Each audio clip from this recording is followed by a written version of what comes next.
محبت ولایت میں جانے والوں کے لیے بالخصوص وہ محبان علی رسول جو دنیا سے چلے گئے اور بعد میں ان کا کوئی فاتحہ پڑھنے والا نہیں رہا، انہیں یاد کرتے ہوئے اپنے اپنے مرحومین کو یاد کرتے ہوئے اور بالاخص قانیان مجلس ان کے مرحومین کی مغفرت اور بلندی درجات کے لیے ایک مرتبہ سورہ فاتحہ اور 3 بار سورہ توحید کی تلاوت فرما۔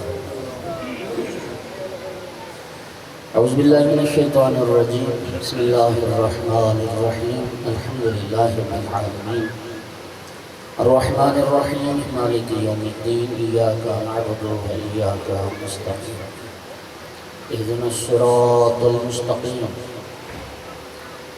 صراط الذین انعمت علیہم غیر المغضوب علیہم ولا الضالین۔ بسم اللہ الرحمن الرحیم، قل هو اللہ احد اللہ الصمد لم یلد ولم یولد ولم یکن له کفوا احد۔ بسم اللہ الرحمن الرحیم، قل هو اللہ احد اللہ الصمد لم یلد ولم یولد ولم یکن له کفوا احد۔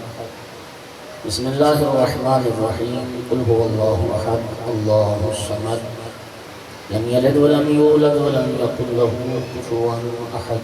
اللهم اغفر للمؤمنين والمؤمنات والمسلمين والمسلمات الأحياء منهم والأموات، اللهم تابع بيننا وبينهم بالخيرات إنك مجيب الدعوات إنك على كل شيء قدير۔ اللهم صل على محمد وآل محمد، صلوات سارے حضرات۔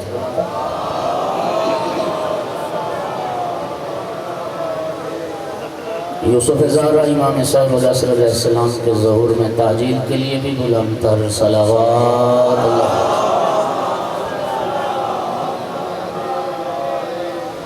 اعوذ باللہ من الشیطان اللعین الرجیم، بسم اللہ الرحمن الرحیم،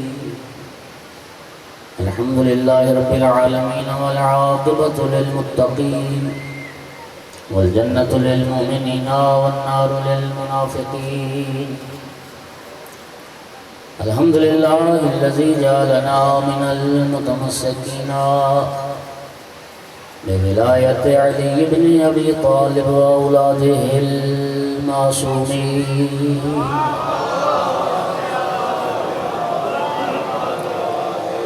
الحمد لله الذي جعلنا من الباقين على سيد الشهداء وأولاده وأصحابه المظلومين۔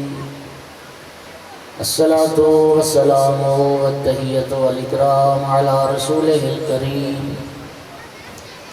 شفيع المذنبين آنيس الغريبين رحمة للعالمين،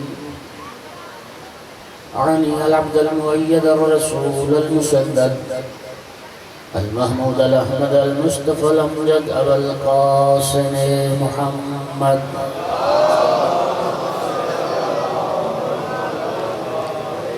ثم الصلاة والسلام والتحية والإكرام على آله الطيبين الطاهرين المعصومين المنتجبين المنتخبين المظلومين، واللعنة الدائمة على أعدائهم الملعونين من يوم عداوتهم إلى قيام يوم الدين وبعد يوم الدين۔ أما بعد، فقال أمير المؤمنين علي بن أبي طالب عليه الصلاة والسلام: لقد علم المستحفظون من أصحاب النبي محمد صلى الله عليه وآله وسلم أنه ليس فيهم رجل له منقبة إلا وقد شرفته فيها وفضلته، ولي 70 منقبة لم يشركني فيها أحد منهم، صلوات۔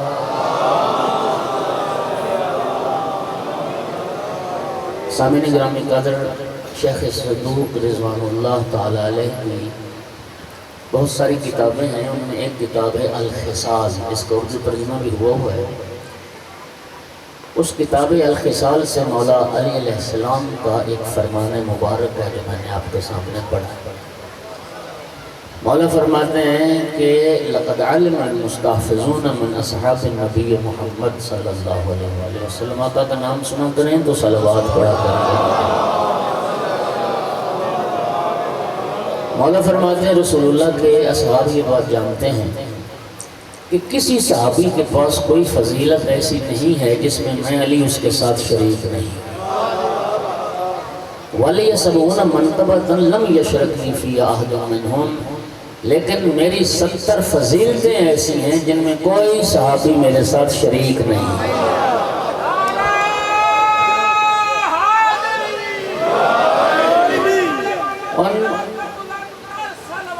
اللہم صلی علی محمد وآل محمد۔ میں نے کتاب کا حوالہ اس لیے دیا کہ اب 70 فضیلتیں تو اس 40 منٹ میں نہیں پڑھی جا سکتی، صرف 2 فضیلتیں میں آقا کی سناؤں گا، باقی ساری تفصیل سے اگر کوئی پڑھنا چاہے تو کتاب الخصال میں یہ حدیث موجود ہے۔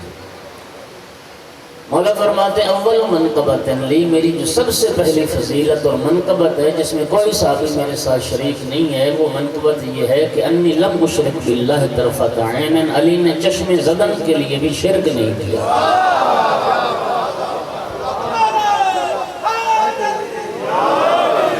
ایک پلک جھپکنے کی دیر بھی علی نے شرک نہیں کیا۔ وَلَمْ عَبُدِ اللَّاتَ وَالْعُزَّىٰ، اور چشم زدن کے لیے بھی لات اور عزیٰ کی پوجا نہیں کی۔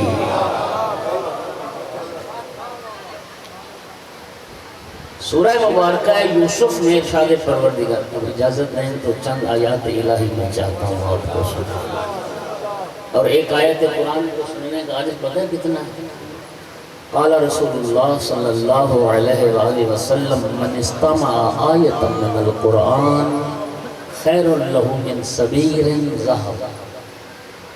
سبیر یمن میں ایک پہاڑ ہے، رسول اللہ فرماتے ہیں سبیر پہاڑ سونے کا بن جائے اور وہ تمہیں دے دیا جائے، تمہارے لیے اس سے زیادہ بہتر ہے کسی ایک آیت قرآن کو توجہ سے سنو۔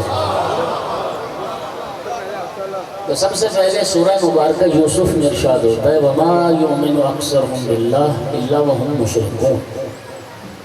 اللہ فرماتا ہے لوگوں کی کثرت اللہ پر ایمان رکھنے والوں کی نہیں ہے، مومنین کی کثرت نہیں ہے، کثرت مشرکین خدا کے ساتھ شرک کرنے والوں کی کثرت ہے، ایمان والے بہت تھوڑے۔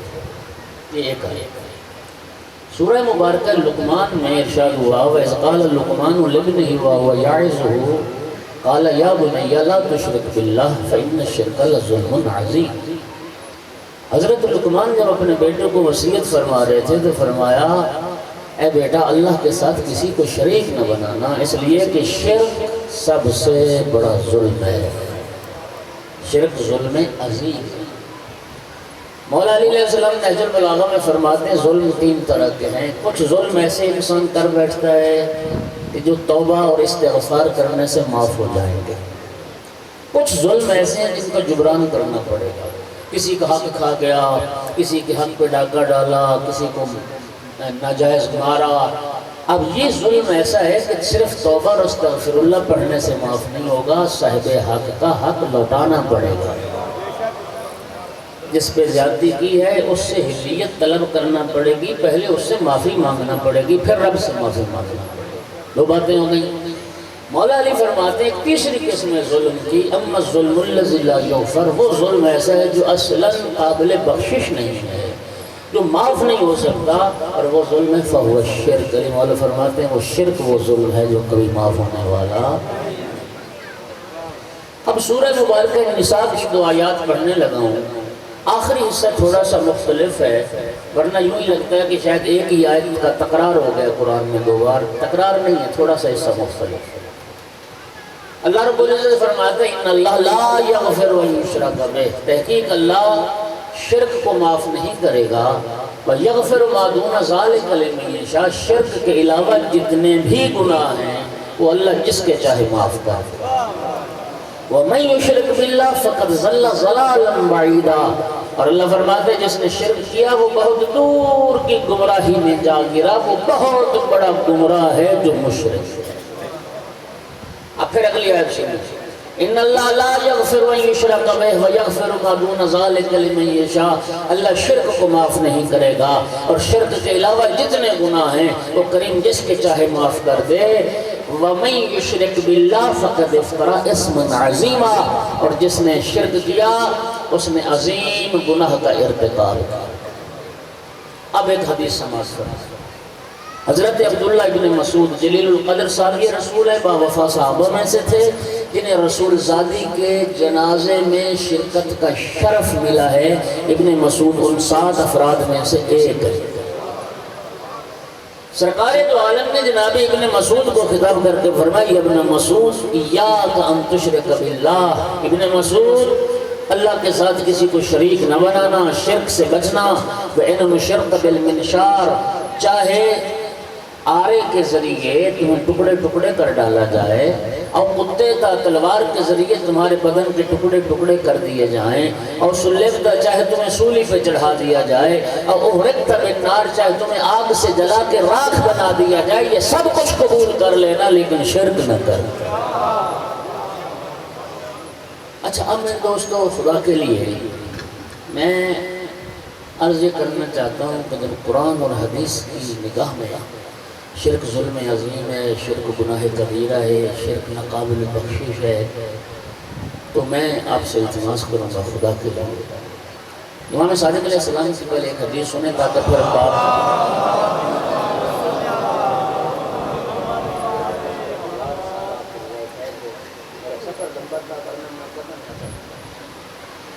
اچھا صادق آل محمد علیہ السلام فرماتے ہیں کہ جو بنی امیہ تھے وہ لوگوں کو دین اسلام سیکھنے کی اجازت دیتے تھے، لیکن شرک کے بارے میں معلومات حاصل کرنے کی اجازت نہیں دیتے تھے۔ بنی امیہ یہ اجازت نہیں دیتے تھے کہ لوگ شرک کے بارے جانیں کہ شرک کیا ہوتا ہے، قرآن و حدیث میں کن لوگوں کو مشرک کہا گیا، شرک کے مصادیق کیا ہیں۔ کیوں اجازت نہیں دیتے تھے؟ تاکہ اگر حکمران لوگوں کو مشرک بنائیں تو لوگوں کو پتہ ہی نہ چلے کہ ہم مشرک بن گئے۔ میں آپ سے دستہ ہاتھ جوڑ کے ایک التماس کر رہا ہوں، آپ جس عالم سے عقیدت رکھتے ہیں، آپ جس عالم کے معتقد ہیں، خدا کے لیے اس عالم سے شرک کے بارے میں ضرور پوچھیے، شرک کے بارے میں جانیے، شرک کے بارے میں معلومات حاصل کیجئے، اس لیے کہ شرک تو ظلم عظیم ہے، شرک گناہ کبیرہ ہے، شرک ناقابل بخشش ہے۔ شرک کیا ہوتا ہے، قرآن و حدیث میں کن لوگوں کو مشرک کہا گیا ہے، یہ شرک کے بارے میں آپ کو علم ہونا چاہیے، تاکہ کوئی مشرک آ کے مشرک بنانے کی کوشش کرے تو آپ کو پتہ تو ہونا کہ یہ مشرک ہے اور ہمیں مشرک بنانے کی کوشش۔ اس لیے شرک کے بارے میں جاننا بہت ضروری ہے۔ اور مولا علی علیہ السلام نے کیا فرمایا، علی نے چشم زدن کے لیے بھی شرک نہیں کیا، وَلَمْ عَبُدِ اللَّهَ وَالْعُزَّىٰ، اور چشم زدن کے لیے بھی کسی بت کی پرستش نہیں کی۔ ساری دنیا صحابیت رضی اللہ ہو سکتی ہے، لیکن کرم اللہ وجہہ صرف مولا علی کی ذات۔ بچے بھی سمجھ جائیں کہ یہ کرم اللہ وجہہ کا معنی کیا ہوتا ہے، اللہ نے جس کے چہرے کو عزت بخشی ہو، اللہ نے جس کے چہرے کو شرف بخشا ہو۔ یہ جملہ کرم اللہ وجہہ مولا علی علیہ السلام کے نام کے علاوہ نہ کسی نام کے ساتھ، کسی اور صحابی کے نام کے ساتھ لکھا جا سکتا ہے، نہ لکھا دیکھو گے۔ یہ صرف مولا علی علیہ السلام کی ذات ہے کہ جن کے نام کے ساتھ لکھا جاتا ہے کرم اللہ وجہہ۔ اور یہ صرف مولا علی کیوں ہے؟ رسول اللہ نے فرمایا تھا علی لم یعبد صنما قط، یہ علی کی ذات ہے جس کی پیشانی کسی بت کے آگے نہیں جھکی، کسی بت کے آگے نہیں جھکی۔ اور آپ جانتے ہیں کہ مشرکین جو تھے وہ متعدد خداؤں کے قائل تھے، 360 خدا تو خانہ کعبہ میں تھے۔ اور 360 کیوں تھے؟ سال کے دنوں کی تعداد کے برابر وہ عقیدہ رکھتے تھے کہ ہر دن کا ایک نیا خدا۔ اچھا کچھ ان کے بڑے بڑے خدا تھے، ان میں لات، منات، عزا، حبل، یہ ان کے بڑے خدا تھے۔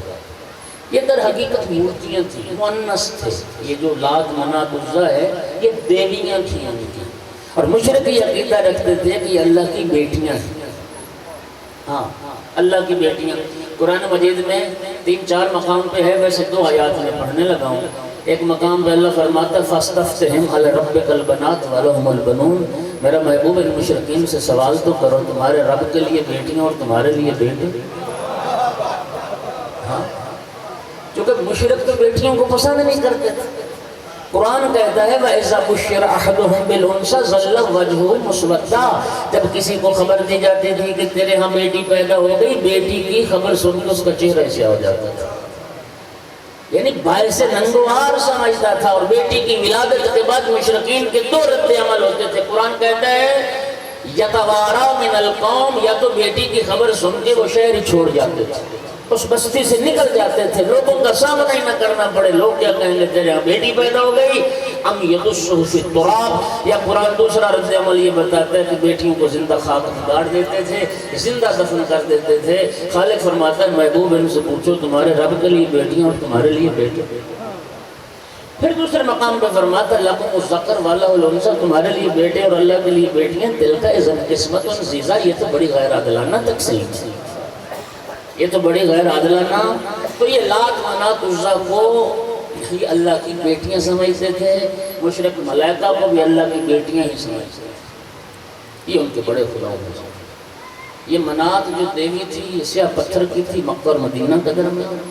لات جو دیوی تھی یہ سفید پتھر کی تھی اور یہ طائف میں تھی۔ اور عزیٰ جو تھی یہ مکہ سے 6 میل کے فاصلے پہ جب اوقاز کا میلہ لگتا تھا، یہ مکہ والے سارے مشرک عزیٰ کی پوجا کرتے تھے۔ سعد ابن عاص اموی مر رہا تھا، رو رہا تھا مرتے وقت، ابو جہل دیکھنے کے لیے آئے، فرمایا روتے ہو موت سے ڈرتے ہو؟ مرنا تو ہر کسی نے ہے۔ کہا میں موت کے خوف سے نہیں رو رہا، میں تو اس لیے رو رہا ہوں میرے مرنے کے بعد میرا خاندان کی عزیٰ کی پوجا ہی نہ چھوڑ دو۔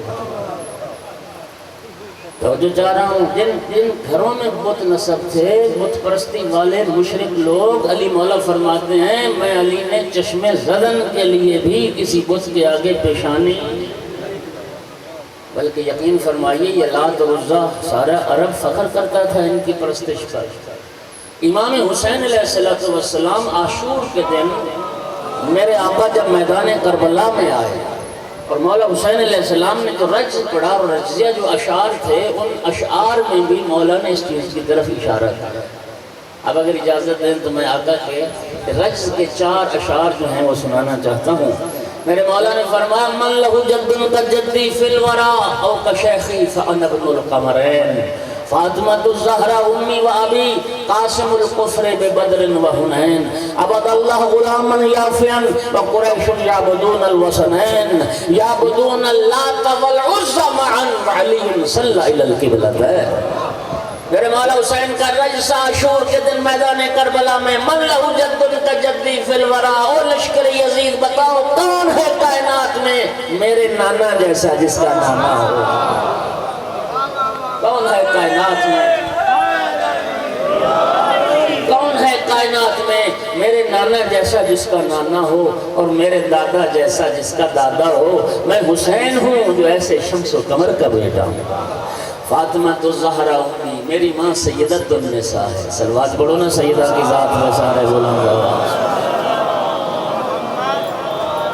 میری ماں سیدۃ النساء ہے، میں سیدۃ النساء کا بیٹا ہوں، ابھی قاسم القفر بدر و حنین، اور میں اس باپ کا بیٹا ہوں جس نے کفر بدر اور حنین میں کفر کے پرخچے اڑائے۔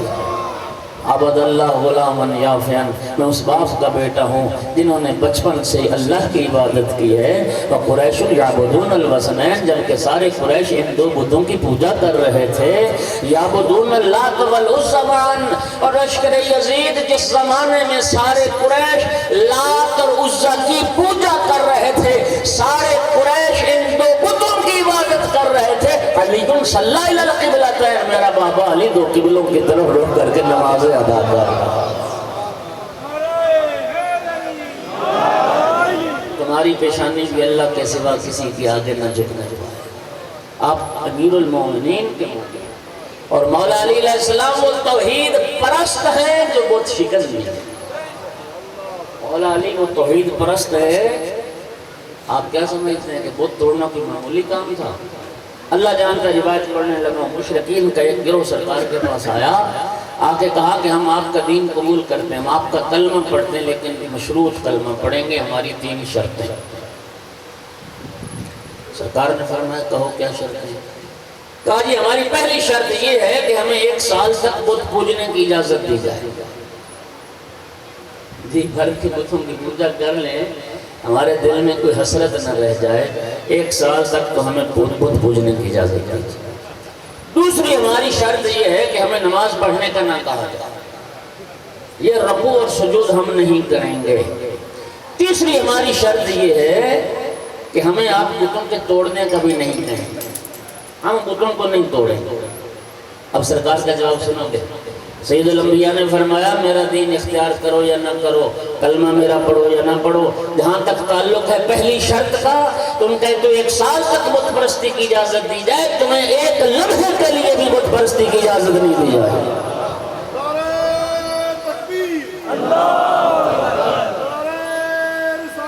یا رسول اللہ۔ اور جہاں تک تعلق ہے تمہاری دوسری شرط کا کہ ہمیں رکوع اور سجود کا نہ کہا جائے، نماز کا نہ کہا جائے، سید الانبیاء نے فرمایا سنو، لا خیر فی دین لیس فیہ رکوع ولا سجود، اس دین میں کوئی خیر نہیں ہے، اس دین میں کوئی بھلائی نہیں ہے جس دین میں رکوع اور سجود نہیں ہے۔ میرا بھائی رسول اللہ نے کیا فرمایا، رکوع اور سجود نہیں نہ کرنا، نماز نہیں پڑھنی تو بے شک کافر رہو۔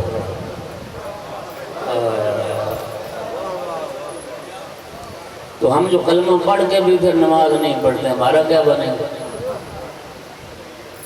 اور فرمایا جہاں تک تعلق ہے تیسری شرط کا کہ بتوں کے توڑنے کا ہمیں نہ کہا جائے، فرمایا ہاں اس شرط پہ سمجھوتا ہو سکتا ہے، اس لیے کہ میں تمہیں مجبور نہیں کروں گا بتوں کو توڑنے کے لیے، اللہ نے ایک ہستی رکھی ہے جو بت شکن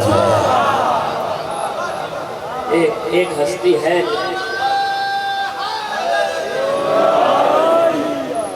اور مکہ جب فتح ہوا تھا تو کس نے بت توڑے تھے؟ مولا امیر المومنین علیہ السلام۔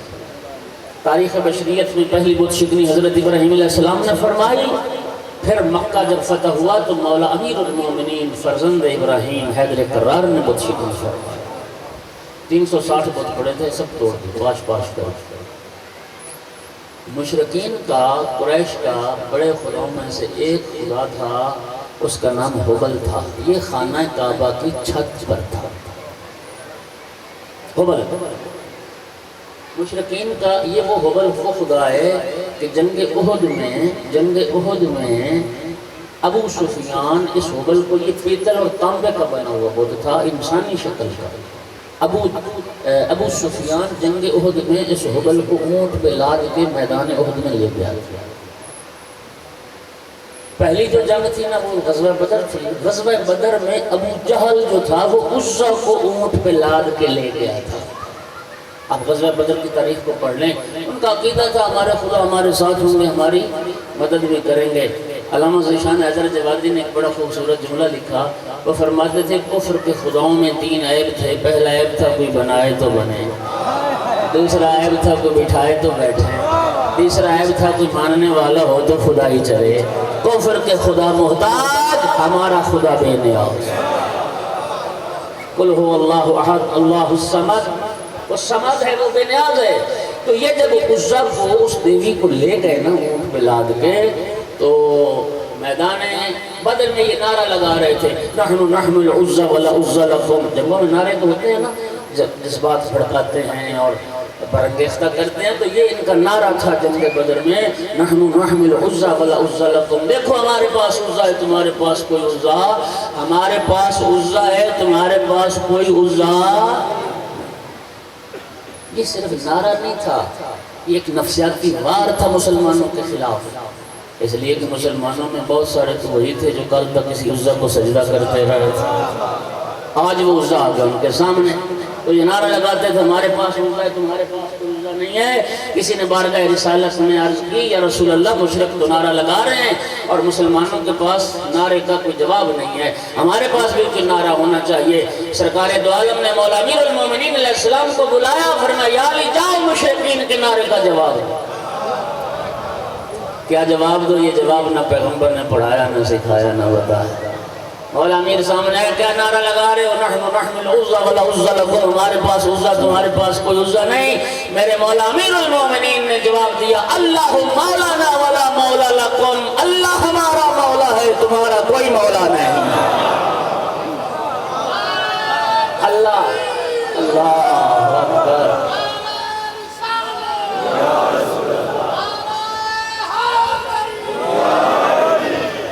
اللہ مولانا ولا مولا لکم، و مشرکو اللہ ہمارا مولا ہے تمہارا کوئی مولا، کافرو اللہ ہمارا مولا ہے تمہارا کوئی مولا۔ اجازت دیں تو لفظ بدل کے کہہ دوں، جس کا کوئی مولا نہیں ہوتا وہی کافر ہوتا۔ یہ بدر کا جو میدان تھا یہ پہلا مارکہ حق و باطل تھا۔ سنو یہ پہلا مارکہ ہے۔ بدر کے میدان میں علی علیہ السلام نے اللہ کو مولا کہا۔ پھر خالق کا قرآن میں ایک ارشاد ہے، اصول ہے، حل جزاء الاحسان الا احسان کا بدلہ احسان ہوتا ہے، پھر وہ کریم کسی کا احسان تو نہیں نہ رکھتا۔ بدر کے میدان میں علی علیہ السلام نے اللہ کو مولا کہا، پھر جب غدیر کا میدان آیا اللہ نے علی کو مولا بنایا، رسول اللہ نے بازو بلند کر کے دکھایا اور زبان سے فرمایا من کنت مولاه فهذا علی مولا۔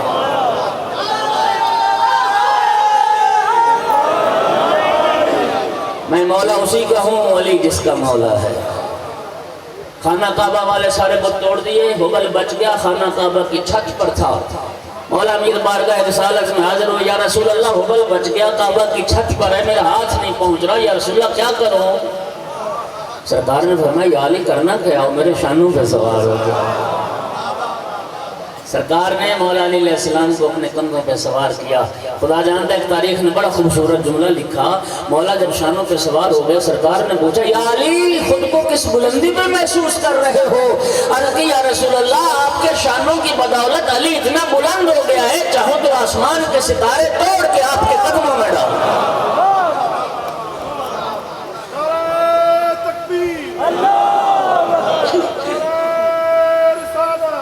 یا رسول اللہ، اللہ آپ کو جزائے خیر عطا فرمائے۔ صاحب شجرہ توبہ مہدی حائری نے یہ جملہ لکھا تھا تو وہ پیتل کا بت، جب امیر المومنین علیہ السلام کی ضرب پڑتی تھی تو یوں ٹوٹتا تھا جیسے شیشے کی کوئی شے ٹوٹتی ہے، کانچ کی کوئی شے ٹوٹتی ہے نا، وہ کرچی کرچی ہو جانا، کیوں ٹوٹ رہا تھا بت۔ ہندوستان میں محدث دہلوی کی کتاب لکھی گئی فارسی زبان میں، مدارج النبوہ۔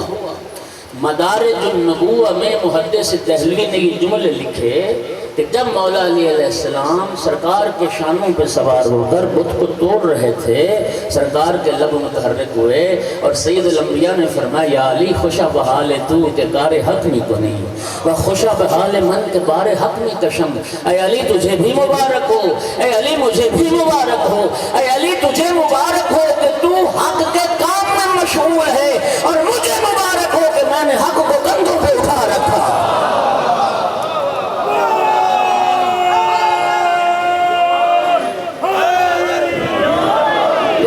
مجھے مبارک ہو کہ میں نے حق کا بوجھ اپنے کندھوں پہ اٹھا رکھا۔ اللہ آپ کو جزائے خیر عطا فرمائے۔ مولا امیر نے توڑا، اب یہ بات نہیں کروں گا نا تو میں سمجھوں گا میری تقریر مکمل ہی نہیں ہوئی۔ جب خانہ کعبہ کے اندر والے بت مولا نے توڑ لیے تو ایک اور صحابی رسول اللہ کے پاس آ گیا، یا رسول اللہ یہ جو حبل بچ گیا ہے مجھے اجازت دے، اس کو میں توڑتا ہوں۔ سید الانبیاء نے فرمایا سن ان الذی عبدہ لا یقدر علی قلہ، فرمایا جو پوچھتا رہا ہو وہ توڑ نہیں سکتا۔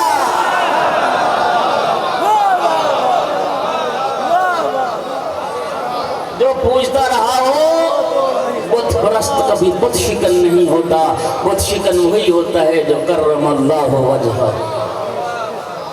فرمایا میری پہلی فضیلت یہ ہے علی نے چشم زدن کے لیے نہ شرک کیا اور نہ بت پرستی کی، اور میری دوسری فضیلت یہ ہے انی لم اشرب الخمر قط، علی نے زندگی میں کبھی شراب نہیں پی۔ میں نے کبھی یہ فعل یسألونک عن الخمر والمیسر قل فیہما اسم قبیح، چند آیات الہی اللہ رب العزت فرماتا ہے محبوب یہ لوگ آپ سے آ کے شراب اور جوئے کے بارے میں پوچھتے ہیں تو محبوب فرما دیجئے کہ شراب اور جوا یہ دونوں گناہ کبیرہ ہیں، اسم کبیر، گناہ کبیر۔ پھر ارشاد ہوتا ہے یا ایھا الذین آمنوا انما الخمر والمیسر والانصاب والازلام رجس من عمل الشیطان فاجتنبوہ۔ اے ایمان والو سوائے اس کے نہیں کہ یہ شراب، یہ جوا، یہ بت، یہ پانسے جوے کے جو آلات ہیں، یہ ساری چیزیں رجس ہیں اور یہ شیطانی عمل ہے۔ فاجتنبوہ، اس شیطانی عمل سے دور رہنا۔ اس شیطانی عمل سے روایات میں شراب کو ام الخبائث اور ام الفواحش کہا گیا، ساری خباثتوں کی جڑ اور ساری برائیوں کی جڑ۔ بیٹا آرام سے بیٹھو، چپ کر کے بیٹھو، او بھائی چپ کر کے بیٹھو، چپ کر کے بیٹھو، باتیں کرنے جو اٹھ کے چلے گئے۔ ام الخبائث، سید الانبیاء کی حدیث پڑھنے لگا، ذمہ داری سے آقا نے فرمایا 9 افراد پر اللہ نے لعنت کی ہے شراب کے معاملے میں۔ ہائے ہائے، یہ مولا علی علیہ السلام کا فرمان کس زمانے کا ہے؟ علی نے کبھی شراب نہیں کی جس زمانے میں عرب اپنے بچوں کو گھٹی شراب کی دیتے تھے۔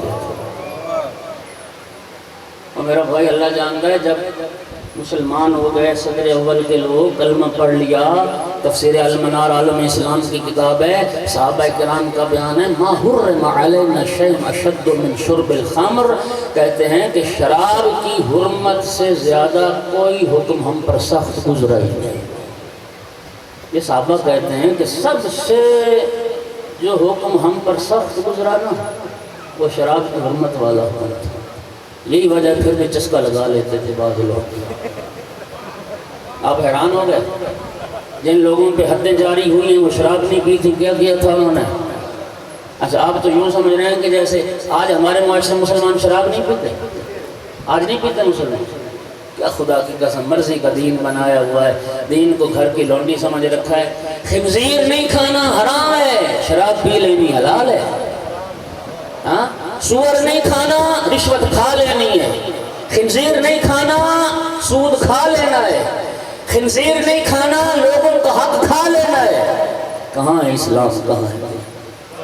اور میرا بھائی، جس قرآن نے، جس اسلام نے خنزیر کو حرام کیا، اسی نے شراب کو بھی حرام کیا، اسی نے سود کو بھی حرام کیا، اسی نے رشوت کو بھی حرام کیا، اسی نے لوگوں کا حق کھانے کو بھی حرام کیا۔ ادخلوا فی السلم کافہ، دین کو بوفے سسٹم نہ بناؤ، سارے کے سارے دین میں داخل ہو گئے۔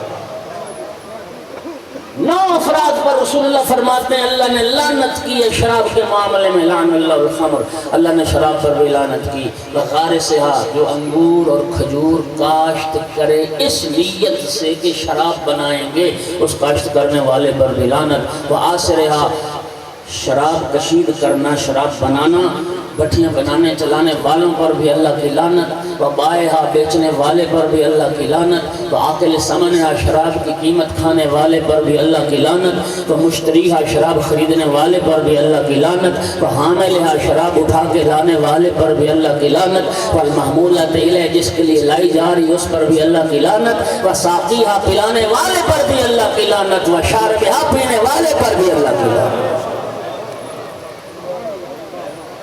رسول اللہ فرماتے ہیں ساری برائیاں ایک کمرے میں بند، اس کی چابی کا نام ہے شراب، یا شراب آ گئی، ساری برائیوں کے دروازے کھل گئے۔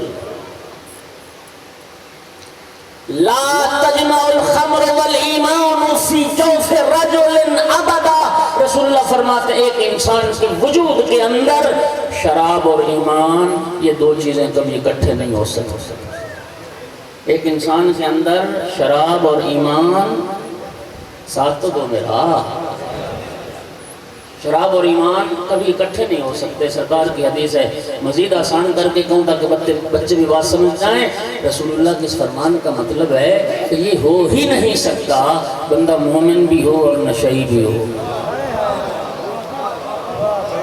یہ ہو ہی نہیں سکتا بندہ مومن بھی ہو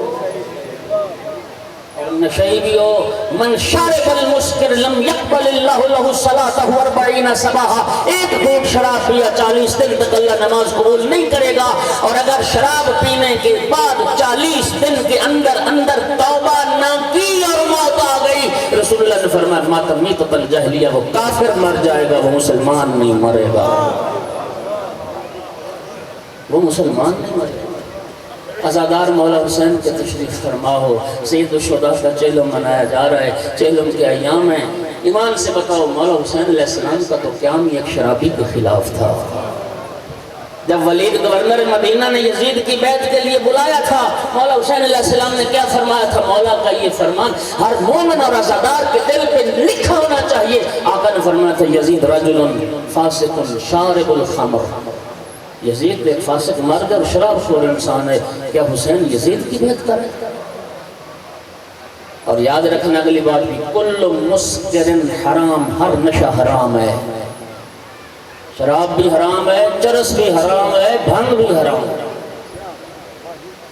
مستدرک الوسائل ہماری حدیث کی کتاب ہے، اس سے اور مزار الحکمت آغا محمد رشیری کی اس سے 4 حدیث پڑھنے لگا ہوں ذمہ داری کے ساتھ۔ سرکار نے فرمایا سیاتی زمان علی امتی یاکلون شیئا اسمہ البنج انا بریء منہم وہم بریئون منی۔ عربی میں بے اور بے نہیں ہوتی، گاف بھی نہیں ہوتی عربی میں بھنگ کا تلفظ ہے بنج، البنج، بے نون جیم بنج۔ رسول اللہ کی حدیث پڑھ رہا ہوں، سرکار نے فرمایا ایک زمانہ میری امت پہ آئے گا جس زمانے میں لوگ بھنگ کو استعمال کریں گے، اور جو بھنگ پیے گا میں رسول ان سے بری ہوں اور وہ مجھ سے بری ہے۔ یہ ایک حدیث۔ دوسری حدیث پڑھنے لگا، فرمایا سلموا علی الیہود والنصارى ولا تسلموا علی عاقل البنج، یہودیوں اور عیسائیوں کو سلام کر لینا، بھنگ پینے والے کو سلام نہ کرنا۔ تیسری حدیث پڑھنے لگا، آقا نے فرمایا من احتقر ذنب البنج فقد کفر، جس نے بھنگ کے گناہ کو معمولی سمجھا اس نے کفر کیا۔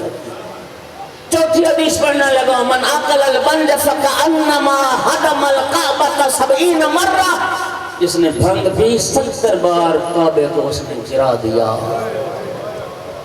عزادارو، رسول اللہ فرما رہے ہیں مومن اور نشئی یہ 2 چیزیں اکٹھی، اللہ عزادارو آپ کی حفاظت کرے۔ جو ماتمی بیٹھے ہو اللہ آپ ماتمیوں کی حفاظت کرے۔ ماتمی عزاداری کا سب سے اہم حصہ ہے، ماتمی عزاداری کی جان ہے، ماتمی عزاداری کے وجود میں ریڑھ کی جو ہڈی ہے وہ ہمارے یہ ماتمی۔ میرا سلام ماتمی کی عظمت کو، میرے کروڑوں سلام، ماتمی کے قدموں کی خاک میری آنکھوں کا سورج۔ میری کیا حیثیت ہے؟ امام خمینی رضوان اللہ علیہ نے فرمایا تھا میں بوسہ دیتا ہوں ان ہاتھوں کو جو غم حسین میں اٹھتے ہیں، اور سلام کرتا ہوں ان سینوں کو جن پر یہ ہاتھ پڑتے ہیں۔ یہ ہاتھ ان سینوں پر نہیں پڑتے، یزیدیت کے منہ پہ پڑتے ہیں۔ یہی تو وجہ ہے سینے ہمارے، ہاتھ ہمارے، تکلیف یزیدیت کو ہوتی ہے۔ یہ خود دلیل ہے کہ یزیدیت کے منہ پہ تماچا ہے، یہ یزیدیت کے منہ پہ تماچا۔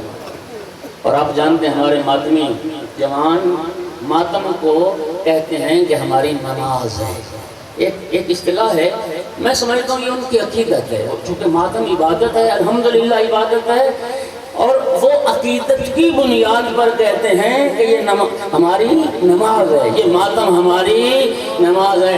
تو پھر عزادارو ماتمیوں ایک بات، خالق کا پیغام ایک تمہارے نام لیے قرآن میں وہ سن لو، جو سمجھتے ہو کہ ماتم ہماری نماز ہے۔ اللہ رب العزت کلام مقدس میں فرماتا ہے یا ایھا الذین آمنوا لا تقربوا الصلاۃ وانتم سکارى، اللہ فرماتا ہے نشے کی حالت میں نماز کے قریب نہ جانا، نشے کی حالت میں نماز کے قریب نہ جانا، یہ اللہ کا فرمان ہے۔ اور ایک رسول اللہ کا بھی فرمان سن لو، آقا نے فرمایا لا صلاۃ الا بطہور، ماتم کو جو نماز سمجھتے ہو رسول اللہ فرماتے ہیں پھر طہارت کے بغیر، وضو کے بغیر بھی نماز نہیں ہو سکتی۔ علی مولا فرماتے ہیں میں نے چشم زدن کے لیے بھی نہ شرک کیا، نہ علی نے کبھی زندگی میں شراب پی۔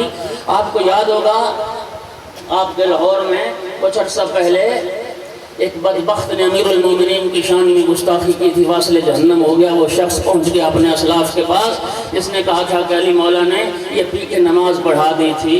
یاد ہے آپ کو؟ وہ مولا علی نہیں تھے، وہ ولید بن عقبہ تھا، گورنر کوفہ، عثمان کا رضائی بھائی تھا۔ یہ ساری رات شراب پیتا رہا اور شراب پی کے فجر کی نماز کے لیے محراب مسجد کوفہ میں کھڑا ہو گیا، نشے میں دھت تھا، فجر کی نماز 4 رکعت پڑھا دی۔ مسلمان چیخ اٹھے، بے حیا انسان، فجر کی نماز بھی 4 رکعت ہوتی ہے۔ ملعون کہنے لگا تھوڑی پڑھائیے تو اور پڑھا دے۔ بدبو آ رہی تھی منہ سے شراب کی، اور طے کر دی، الٹی کر دی، محراب مسجد کوفہ کو اس ملعون نے نجس کر دیا اور اس پہ حد جاری کی گئی۔ علی مولا نے نہیں کیا۔ ایک آیت پڑھ چکا ہوں، پھر تک اس دیکھیے جب اس نے یہ بکواس کی تھی شیعہ سنی علماء نے جوابات دیے تھے، عام ریکارڈ موجود ہیں، لیکن میں 2 آیات دوبارہ پڑھنے لگا۔ ایک آیت پہلے پڑھی ہے، اللہ فرماتا ہے یا ایھا الذین آمنوا انما الخمر رجس، اے ایمان والو شراب کیا ہے؟ رجس ہے، شراب بولو تو صحیح یار، قرآن کیا کہہ رہا ہے؟ شراب کیا ہے؟ شراب رجس ہے۔ اب آیت تطہیر کو پڑھیے، انما یرید اللہ لیذھب عنکم الرجس اہل البیت ویطہرکم تطہیرا، سوائے اس کا نہیں کہ اللہ کا یہ ارادہ ہے اے اہل بیت اللہ رجس کو آپ سے دور رکھے۔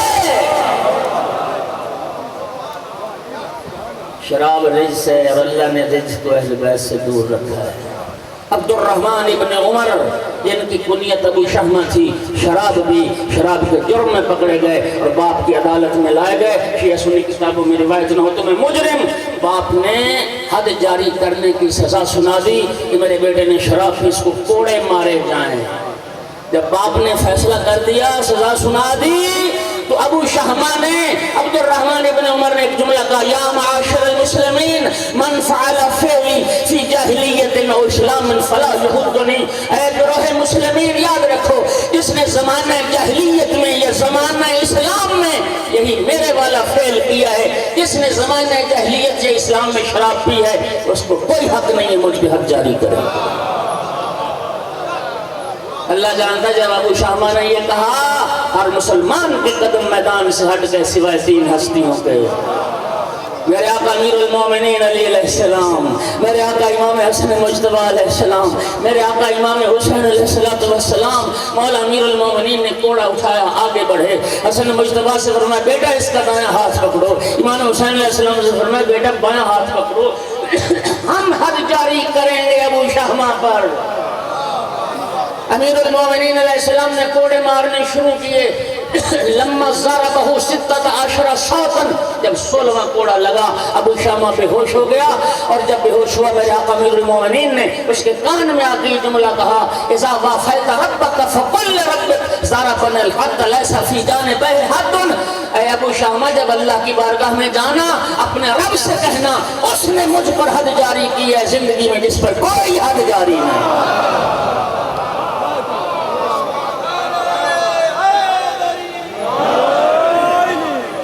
بس 2 جملے ذکر مصیبت کے۔ 11 محرم کو شہیدان کربلا کے سر تن سے جدا کیے گئے۔ ازادر و بہنیں دیکھ رہی تھی بھائیوں کے سر تن سے جدا ہو رہے تھے، مائیں دیکھ رہی تھی بیٹوں کے سر تن سے جدا ہو رہے تھے، اور سارے شہیدوں کے سر تن سے جدا کرنے کے بعد نیزوں پہ سوار کیے گئے۔ ہر شہید کربلا کا سر نیزے پہ سوار ہوا سوائے ایک سر کے، اور آپ جانتے ہیں وہ ام البنین کے لال عباس کا سر تھا جو نیزے پہ سوار نہیں ہوا، باقی ہر شہید کا سر سوار ہوا۔ اور مولا عباس کا سر نیزے پہ سوار کیوں نہ ہوا؟ آپ نے علماء ذاکرین سے ایک وجہ سنی ہے، وہ عقیدت کی بنیاد پر پڑھتے ہیں۔